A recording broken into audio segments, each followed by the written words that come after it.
डूब कर मेहनत करो अपने आप पर, क्योंकि कल जब उभरोगे तो सबसे अलग ही निखरोगे।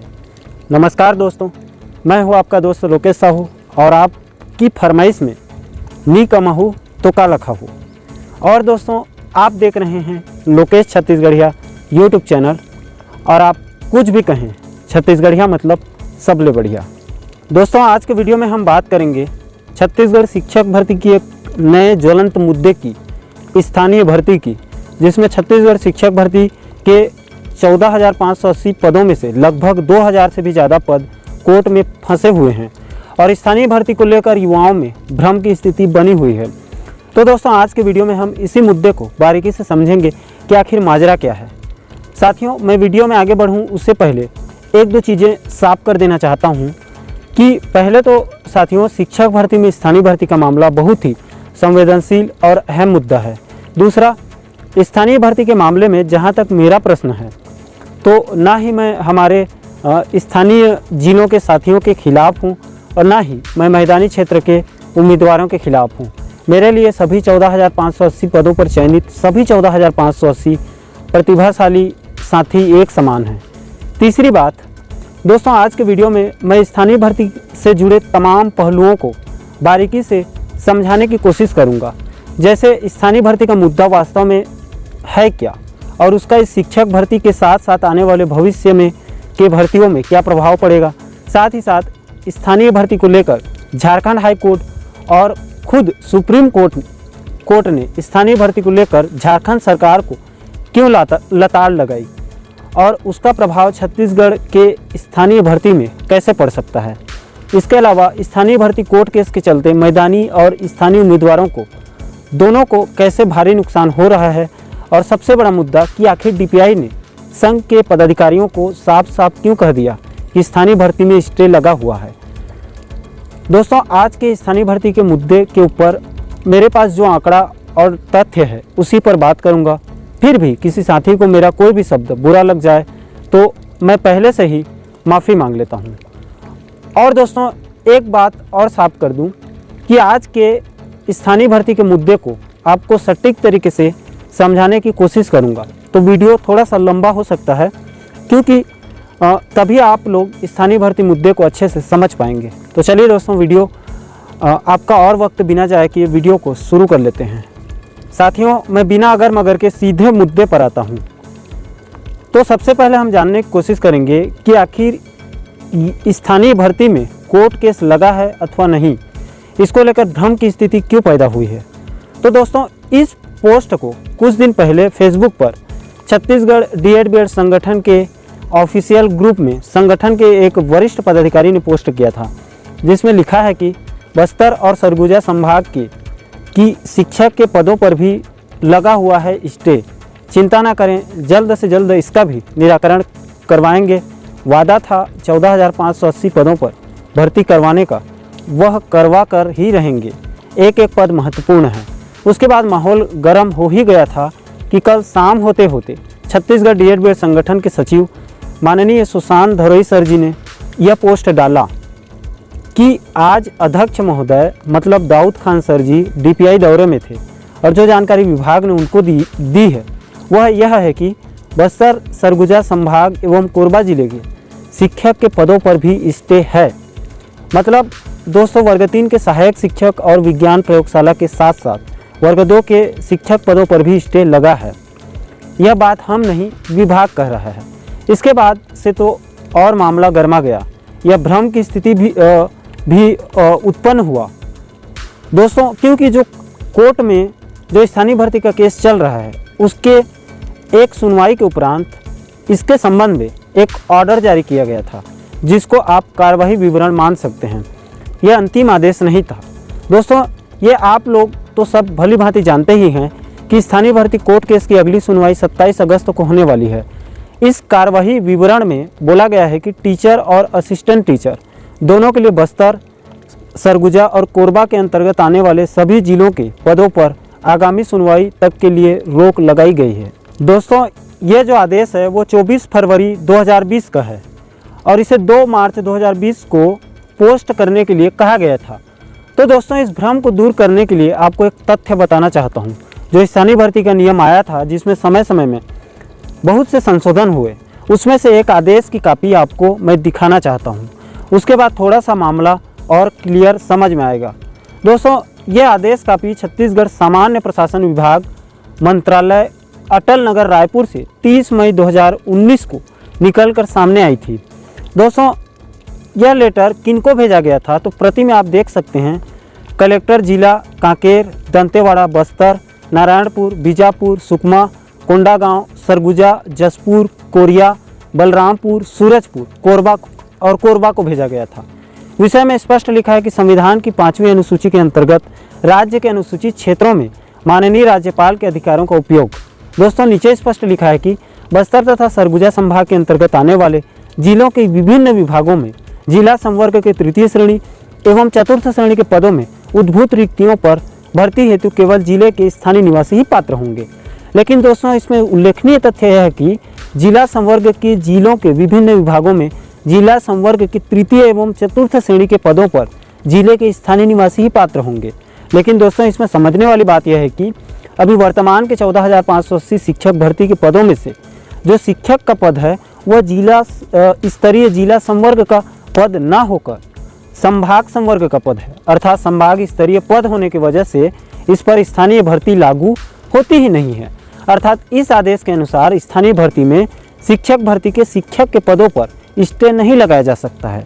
दोस्तों, इस संबंध में जब मार्च में यह जानकारी प्राप्त हुई तो तत्काल प्रभाव से छत्तीसगढ़ डीएड संगठन के वरिष्ठ पदाधिकारियों के माध्यम से विभाग को आदेश की प्रति संलग्न करके जानकारी दे दी गई थी, जिसे विभाग द्वारा इस केस के संबंध में जवाब प्रस्तुत करते हुए एक एफिडेविट कोर्ट को दे दिया गया था, जिसमें इस संबंध में स्पष्ट उल्लेख कर दिया गया है कि यह जो पद है वह शिक्षक के पद जिला स्तरीय न होकर संभाग स्तरीय है, अतः इसमें स्थानीय भर्ती का नियम लागू नहीं होगा। हाँ, लेकिन इस बात से तो कोई इनकार भी नहीं कर सकता है कि सहायक शिक्षक और सहायक शिक्षक विज्ञान प्रयोगशाला के पद में केस निरंतर जारी है और उसकी अगली सुनवाई 27 अगस्त को होने वाली है। और जब तक इसको लेकर कोर्ट से कोई अंतिम फैसला नहीं आ जाता है तब तक कुछ टिप्पणी करना उचित नहीं है। हाँ, इतना तो तय है कि वर्ग 2 के शिक्षक पदों पर वर्तमान में कोई स्टे नहीं लगा है। दोस्तों, अब स्थानीय भर्ती को लेकर झारखंड हाईकोर्ट और खुद सुप्रीम कोर्ट ने जो आदेश झारखंड सरकार को दिए हैं स्थानीय भर्ती को लेकर, उसके बहुत बड़े मायने निकल रहे हैं। साथियों, इस पेपर कटिंग को ध्यान से देखिए। इसके हेडलाइंस में साफ साफ लिखा है कि कहीं 100% नहीं दे सकते आरक्षण नियोजन नीति असंवैधानिक, कहीं भी 100% आरक्षण नहीं दिया जा सकता। झारखंड के 13 जिलों की 8,000 से ज़्यादा शिक्षकों की नियुक्तियां रद्द, 11 गैर अनुसूचित जिलों में जारी नियुक्ति प्रक्रिया रहेगी बरकरार। अब दोस्तों, क्या है पूरा माजरा, थोड़ा सा आपको विस्तार से बता देता हूं ताकि आप लोगों को मामला थोड़ा अच्छे से समझ आ सके। तो दोस्तों, सबसे पहले आपको क्लियर कर दूं कि नियोजन नीति का मतलब राज्य सरकार अपने राज्य के अंतर्गत आने वाले अनुसूचित जिलों में या आदिवासी जिलों में स्थानीय भर्ती करती है, वह नियोजन नीति के तहत ही करती है। अब आपको विस्तार से बताता हूँ। झारखंड हाई कोर्ट ने झारखंड सरकार की नियोजन नीति को असंवैधानिक बताते हुए इसे रद्द कर दिया है। अदालत ने कहा कि इस नीति के कारण झारखंड के 13 अनुसूचित जिलों के सभी पद आरक्षित हो जा रहे हैं, जबकि संविधान की प्रावधानों के मुताबिक किसी भी हाल में कहीं भी नौकरियों में 100% आरक्षण नहीं दिया जा सकता है। इसलिए राज्य की नियोजन नीति से संबंधित अधिसूचना को निरस्त किया जाता है। झारखंड हाई कोर्ट के justice H.C. Mishra, justice S. Chandrashekhar और जस्टिस दीपक रोशन की पीठ ने सर्वसम्मति से कहा कि उक्त नीति संविधान के प्रावधानों के अनुरूप नहीं है। इसके साथ ही अदालत ने झारखंड के 13 अनुसूचित जिलों में इस नीति के तहत हुई नियुक्ति प्रक्रिया को रद्द करते हुए दोबारा विज्ञापन निकालकर नियुक्ति प्रक्रिया शुरू करने का निर्देश दिया है। हालांकि इस दौरान अदालत ने 11 गैर अनुसूचित जिलों में मतलब 11 मैदानी जिलों में जारी नियुक्ति को बरकरार रखा है। इसके पीछे अदालत का तर्क है कि एक अभ्यर्थी ने, जिसका नाम सोनी कुमारी है, उसने नियोजन नीति और इसके तहत जारी विज्ञापन की शर्त को ही हाई कोर्ट में चुनौती दे दी थी। गैर अनुसूचित जिलों में मतलब मैदानी जिलों में होने वाली नियुक्ति को किसी ने भी चुनौती नहीं दी है, इसीलिए मैदानी जिलों की भर्ती को रद्द नहीं किया जा रहा है, केवल स्थानीय जिलों की भर्ती को ही रद्द किया जा रहा है। अब दोस्तों आपको सोनी कुमारी के बारे में थोड़ा सा विस्तार से बता देता हूँ ताकि माजरा और अच्छे से समझ आ सके। दोस्तों झारखंड में एक ज़िला है पलामू, और सोनी कुमारी उसी पलामू ज़िले की निवासी हैं। और सोनी कुमारी स्थानीय भर्ती के खिलाफ में झारखंड हाई कोर्ट में याचिका दाखिल की थी। सोनी कुमारी के अधिवक्ता ललित कुमार सिंह ने अदालत को बताया कि सरकार की यह नियोजन नीति सही नहीं है और यह समानता के अधिकार का हनन है। सरकार के इस फैसले से किसी खास जिले के लोगों के लिए ही सारे पद आरक्षित हो गए हैं। संविधान के अनुसार किसी भी पद को 100% मतलब 100% आरक्षित नहीं किया जा सकता है। झारखंड सरकार ने सुनवाई के दौरान अदालत को बताया था कि राज्य की वर्तमान स्थिति और परिस्थिति को देखते हुए सरकार ने यह नीति बनाई है। स्थानीय लोगों की उन्नति के साथ साथ रोजगार देने के लिए यह अस्थायी व्यवस्था की गई है जो 10 साल के लिए ही है। अब दोस्तों आरक्षण के अधिकतम सीमा के बारे में सुप्रीम कोर्ट ने क्या कहा वो बड़ा महत्वपूर्ण हो जाता है कि अदालत ने अपने फैसले में कहा है कि सुप्रीम कोर्ट ने इंदिरा साहनी और आंध्र प्रदेश के लीला राव के मामले में कहा है कि किसी भी हाल में 100% पद आरक्षित नहीं किए जा सकते हैं। अदालत ने माना है कि ज़्यादा से ज़्यादा 50% तक आरक्षण हो सकता है किसी भी राज्य का। ऐसे में नियोजन नीति के चलते 13 अनुसूचित जिलों में सभी पद 100% आरक्षित हो गए हैं जो असंवैधानिक है। अब दोस्तों सबसे बड़ा सवाल यह है कि इसके बाद झारखंड में चल रहे 8000 शिक्षक भर्ती में इसका असर क्या हुआ। तो अदालत के इस फैसले से झारखंड में 8000 से ज़्यादा शिक्षकों की नौकरी जाने का अनुमान है। अदालत ने झारखंड के 13 अनुसूचित मतलब स्थानीय जिलों में अब तक हो चुकी सभी भर्ती को रद्द करने का आदेश दिया है। हालांकि अदालत ने नए सिरे से इन 13 जिलों में दोबारा नियुक्ति प्रक्रिया शुरू करने को भी कहा है। अब दोस्तों यहाँ पर सोचने की बात यह है कि स्थानीय भर्ती को लेकर जो स्थिति झारखंड में है हूबहू छत्तीसगढ़ शिक्षक भर्ती में भी सेम कंडीशन और प्रोसेस में है। यहाँ भी मामला हाई कोर्ट में है। दोस्तों इसको लेकर मैं कोई भी टिप्पणी करना नहीं चाहता हूँ, आप खुद ही समझदार हैं। स्थानीय भर्ती को लेकर झारखंड हाई कोर्ट और सुप्रीम कोर्ट के आदेश के हिसाब से अब छत्तीसगढ़ के स्थानीय भर्ती विवाद के ऊपर तर्क और विवेक लगा सकते हैं। दोस्तों मैंने वीडियो के शुरू में ही कहा था कि ना ही मैं इस स्थानीय उम्मीदवारों के खिलाफ हूं और ना ही मैं मैदानी उम्मीदवारों के खिलाफ हूं। आप दोनों ही मेरे लिए प्रिय हैं। मेरे पास जो आंकड़े और तथ्य हैं उसी के आधार पर आपको समझाने की कोशिश किया हूं।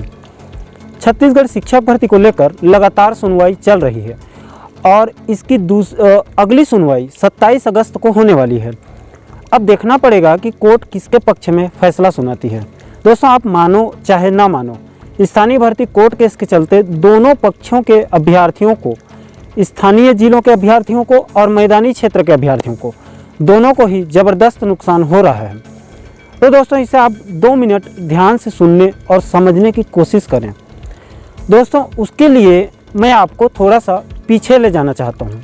जब आप लोग प्राथमिकता फॉर्म भर रहे थे उस वक्त मैदानी क्षेत्र के जो टॉपर अभ्यर्थी हैं वो सिर्फ अपने ज़िले के आसपास के ज़िलों को ही सबसे पहले प्राथमिकता दिए हैं। जैसे मान लो कोई अभ्यर्थी रायपुर ज़िले का है तो सबसे पहले उसने रायपुर, गरियाबंद, धमतरी, बलौदाबाजार जैसे ज़िलों को, मतलब जो रायपुर के आसपास के ज़िले हैं उनको प्राथमिकता दिया होगा। अब इसी स्थिति में उस अभ्यर्थी का रायपुर ज़िले में नहीं हुआ तो वो गरियाबंद, धमतरी या बलौदाबाजार में होना उसका तय है। और इसी प्रकार स्थानीय अभ्यर्थी की बात करें तो उसने भी अपनी प्राथमिकता फार्म में सबसे पहले बस्तर, नारायणपुर, सुकमा, बीजापुर, दंतेवाड़ा जैसे अपने ही क्षेत्र के जिलों को पहले प्राथमिकता दिया होगा। उसके बाद आखिरी में नीचे में रायपुर, बिलासपुर, महासमुंद जैसे मैदानी जिलों को भी बाद में ही प्राथमिकता दिया होगा। अब उस टॉपर स्थानीय अभ्यर्थी का बस्तर में नहीं भी हुआ तो सुकमा, दंतेवाड़ा या बीजापुर में होना तय है। अब इस स्थिति में दोस्तों ना तो स्थानीय अभ्यर्थी को महासमुंद या रायपुर में आना पड़ेगा और ना ही रायपुर या महासमुंद जिले के अभ्यर्थी को बस्तर या सुकमा जिले में जाना पड़ेगा। स्थानीय अभ्यर्थी अपने क्षेत्र में नियुक्ति ले लेंगे और मैदानी अभ्यर्थी अपने क्षेत्र में लग जाएंगे। अब दोस्तों स्थानीय भर्ती विवाद के चलते जो कोर्ट केस लगा है उसका सबसे बड़ा नुकसान यहीं पर हो रहा है। कैसे दोस्तों, इसमें समझने वाली बात है कि स्थानीय भर्ती कोर्ट केस के चलते स्थानीय जिलों में भर्ती रुकी हुई है। अब दोस्तों स्थानीय क्षेत्र के जो टॉपर अभ्यर्थी हैं जिनका अंक ज़्यादा है वह प्राथमिकता में अपने क्षेत्र के जिलों के साथ साथ नीचे में ही सही मैदानी क्षेत्र के जिलों को भी प्राथमिकता फॉर्म में स्पष्ट रूप से उल्लेख किया है। अब स्थानीय जिलों के पदों पर तो रोक लगी हुई है और उसका सत्यापन भी नहीं हुआ है, लेकिन मैदानी क्षेत्र के जिलों का सत्यापन हो चुका है, जिसके चलते स्थानीय जिलों के बहुत से टॉपर अभ्यर्थी जिनका नंबर ज़्यादा है उनका चयन मैदानी क्षेत्र के जिलों में भी हुआ है। बस्तर, नारायणपुर, सुकमा वाले अभ्यर्थी रायपुर, महासमुंद, रायगढ़, बिलासपुर जैसे मैदानी जिलों की तरफ आना शुरू करेंगे या आ रहे हैं। अब ऐसी स्थिति में दोनों क्षेत्र के अभ्यर्थियों को भारी नुकसान उठाना पड़ सकता है या पड़ेगा। स्थानीय भर्ती कोर्ट केस के चलते स्थानीय जिलों के पदों पर रोक लगी हुई है, तो ऐसी स्थिति में स्थानीय जिलों के अभ्यर्थी चाह कर भी अपने क्षेत्र में नियुक्ति नहीं ले सकते हैं। उनको मजबूरी में ही सही मैदानी जिलों में आकर नियुक्ति लेना पड़ रहा है। अब ऐसी स्थिति में मैदानी क्षेत्र के युवाओं के हक का नौकरी जाने अनजाने में छीनी जा रही है। दोस्तों इस कोर्ट केस के चलते दोनों वर्गों को ज़बरदस्त नुकसान हो रहा है। ना तो स्थानीय क्षेत्र के अभ्यर्थी साथियों को कोर्ट केस के चलते अपने क्षेत्र में नियुक्ति नहीं मिल रही है, वहीं मैदानी क्षेत्र के युवाओं को पात्र होने के बाद भी नौकरी नहीं मिलती दिख रही है। मतलब दोनों को नुकसान हो रहा है। अब दोस्तों सबसे बड़ी समस्या और सवाल यही है कि स्थानीय भर्ती के पदों पर आखिर हाई कोर्ट की निर्णय कब आएगी, फिर सत्यापन प्रक्रिया कब होगा और फिर नियुक्ति कब होगी। इसलिए दोस्तों अब बेरोजगार साथी समझ चुके हैं कि आपस में लड़ने से नुकसान सबका होगा। इसीलिए अब स्थानीय भर्ती कोर्ट केस को जल्द से जल्द निपटारा करने के लिए ट्विटर में सरकार को स्थानीय भर्ती को जल्द से जल्द निपटारा कराने के लिए आग्रह और विनती करना शुरू कर चुके हैं। संघ के पदाधिकारियों ने स्कूल शिक्षा मंत्री प्रेम साय टेकाम जी से भी मुलाकात करके स्थानीय भर्ती विवाद को जल्द से जल्द सुलझा लेने के लिए आग्रह किया है और फंसे हुए पदों पर जल्द सत्यापन करवाकर नियुक्ति देने की गुहार लगा दी है। अब दोस्तों कल की खबर को स्पष्ट रूप से समझा देता हूं कि कल संघ के अध्यक्ष माननीय दाऊद खान सर जी ने जो डीपीआई का दौरा किया था, जिसमें डीपीआई के अधिकारियों ने खान सर जी को कह दिया कि स्थानीय जिलों के सहायक शिक्षक और सहायक शिक्षक विज्ञान प्रयोगशाला के पदों के साथ साथ शिक्षक के भी पदों पर रोक लगी हुई है, जिसके बाद चारों तरफ हड़कंप मच गया। दोस्तों इसको लेकर मैं एक बात साफ कर दूं कि यह खबर पूरी तरह से अभी प्रमाणित नहीं हुई है। खान सर ने कल स्पष्ट रूप से कहे हैं कि इसको पता करने के लिए संघ के एक दल बस्तर का दौरा करेगी, जिसका प्रतिनिधित्व खुद दाऊद खान सर जी करेंगे और दूसरा दल सरगुजा जिले की दौरा करेगी, जिसका नेतृत्व सुशांत धरई सर जी करेंगे। वहां से जो जानकारी निकल कर आएगी उसके बाद स्थिति साफ होगी। दोस्तों इस मैटर में जो भी पुख्ता जानकारी मिलेगी तो आप लोगों को वीडियो बनाकर बता दूंगा। साथियों वैसे तो स्थानीय भर्ती को लेकर मेरे पास बहुत सारे तथ्य और आंकड़े हैं, लेकिन सभी पर एक ही वीडियो में विस्तार से चर्चा करना संभव नहीं है। बाकी के अनछुए पहलुओं पर किसी और वीडियो में विस्तार से समझेंगे दोस्तों। इसलिए दोस्तों आज के वीडियो को यहीं पर समाप्त करते हैं। आई होप दोस्तों, आशा करता हूं कि आज के स्थानीय भर्ती मुद्दे को आप विस्तार से समझ गए होंगे। साथियों आज के वीडियो को लेकर आपकी क्या राय है मुझे कमेंट सेक्शन में नीचे ज़रूर बताएं। और दोस्तों आप लोगों से अंत में एक विनती करना चाहता हूं कि शिक्षक भर्ती से जुड़े तमाम युवाओं के साथ साथ प्रदेश के आर्ट्स विषय के सभी अभ्यर्थियों को भी जागरूक करें और इस चैनल को छत्तीसगढ़ के सभी बेरोजगार साथियों को सब्सक्राइब जरूर करवा दें, ताकि मेरे आने वाले आर्ट्स विषय से संबंधित वीडियो की नोटिफिकेशन सभी बेरोजगार साथियों तक तुरंत पहुंच सके। क्योंकि दोस्तों वर्तमान के 14,580 शिक्षक भर्ती के बेरोजगारों को जल्द से जल्द नियुक्ति दिलाकर आने वाले विधानसभा चुनाव के पहले आर्ट्स विषय के बेरोजगारों के लिए भी ताबड़तोड़ भर्ती निकलवा कर उनको भी उनका हक दिलाया जा सके। दोस्तों आज की वीडियो में इतना ही, मुझे दीजिए इजाज़त। मैं मिलता हूं आपसे ऐसे ही एक और धाकड़ वीडियो के साथ। तब तक के लिए जय हिंद, जय छत्तीसगढ़।